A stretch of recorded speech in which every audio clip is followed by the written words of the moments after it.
जनपद बिजनौर के नजीमाबाद तहसील के क्षेत्र नांगल सोती पशु चिकित्सालय पर भारतीय किसान यूनियन ने धरना दिया और जमकर हंगामा काटा। किसान यूनियन का आरोप है कि पशु चिकित्सालय पर दवाइयों की कालाबाजारी की जा रही है और किसानों को सिर्फ टरका दिया जा रहा है।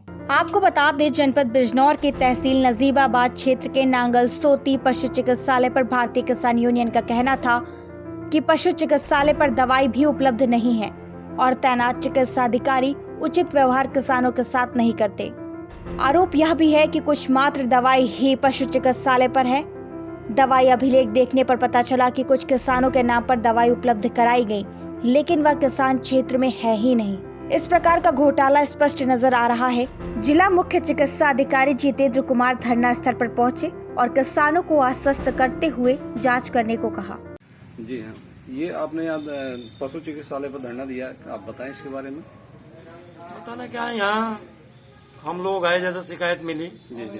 पहली बात तो पूरे प्रदेश में इस बार जो खुरपका मुंह पका के टिक्के नहीं आए, सबसे बड़ी समस्या तो यही है।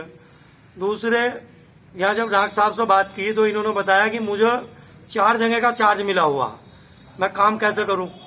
फिर इनके रजिस्टर देखे, इनमें सारा घोटाला रजिस्टरों में। यहाँ किस प्रकार का?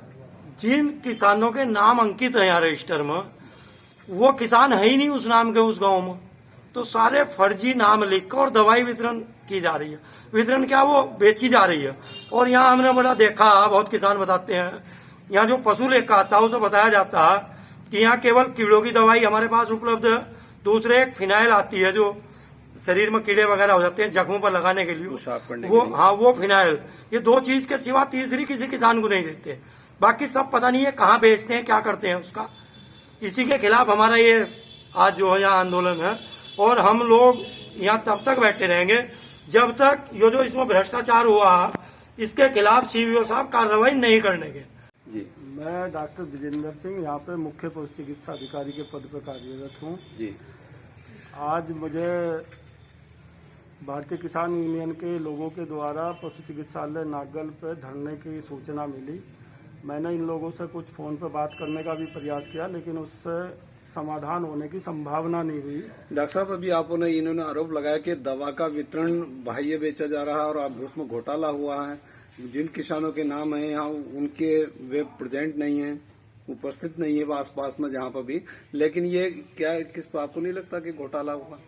इस मामले में मेरा अनुभव है कि यहाँ पे आने वाली कोई भी दवाई की बिकने का तो सवाल नहीं उठता कि ये बेच देंगे। डॉक्टर साहब, दूसरा इन लोगों ने आरोप लगाए हैं कि फलाने आदमी का तो उस गांव में नाम ही नहीं है, मतलब उस गांव का रहने वाला नहीं है। जी। ये वास्तव में एक जांच का विषय है और इसकी जांच की जाएगी कि ऐसा किन परिस्थितियों में इनके द्वारा किया गया है। लेकिन जब आप बता रहे हैं चिकित्सा अधिकारी यहाँ पर है, तो आपके संज्ञान में तो होना चाहिए था कि कौन सी मरीज की दवाई यहाँ जा रही है। इससे बताया कि ज्यादातर मरीज की दवाई आती है, तो लेकिन कभी कभी कुछ दवाई ऐसी होती है कि जो बाजार से लिखने की जरूरत पड़ जाती है। बाकी ऐसा नहीं है कि केवल तो क्या बाजार से लिखने वाले भी आप लोगों की साठगांठ होगी क्या? जैसा ऐसा नहीं होता। कई बार ऐसा होता है कि 1-1 लाख रुपए की भैंस की जरूरत पड़ती है। जी जी। तो उसके लिए यदि कोई ऐसी इमरजेंसी पड़ी कि भाई इस दवाई के बिना काम ही नहीं चलेगा और उस चीज का ये सबूत होगा कि ऐसी दवाई हमारे यहाँ सरकारी सप्लाई में आई ही नहीं, तो उसके जान बचाने के लिए और किसान के हित में कभी कभी दवाई लिखने की जरूरत पड़ सकती है। उसका साठ-गांठ से तब होता है कि जो कहे कि नहीं इसी के यहाँ से मिलेगी या ये दवाई इसके अलावा और कहीं मिलेगी नहीं, तो वहाँ साठ-गांठ की बात मान सकते हैं कि भाई डॉक्टर की साठ-गांठ से वो परेशान करने के लिए उसको कर रहा है। बदलेगा खबरों का अंदाज, बदलेगा खबरों का मिजाज, बुलंद होगी जनता की आवाज। सूचना इंडिया, इंडिया की आवाज।